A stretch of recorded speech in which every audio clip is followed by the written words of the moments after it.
Jack please मेरी मदद कर दो। मेरी बात सुन रहे हो ना जैक? तुम मेरे बेस्ट फ्रेंड हो। बाय, कल मिलते हैं। हाँ बाय। Jack hello Jack.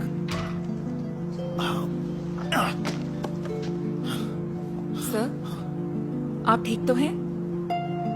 तुम्हें क्या लगता है मैंने अभी अभी फ्रेंच शैंपेन 2 बॉटल्स पी हैं और महंगा डिनर किया और घर तक जाने के लिए पैसे नहीं हैं। देखिए, मैं आपको और पैसे तो नहीं दे सकती, पर आपको घर तक छोड़ सकती हूँ।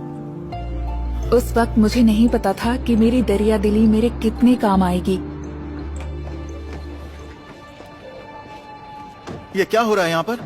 ये मेरा घर है। हम टैक्स ऑफिस से हैं। आपके घर को सीज किया जाता है। आपको यहाँ से जाना होगा। मैं कहीं नहीं जाऊंगा, ये घर मेरा है। सर, अगर आपने अंदर जाने की कोशिश की तो गिरफ्तार हो जाएंगे।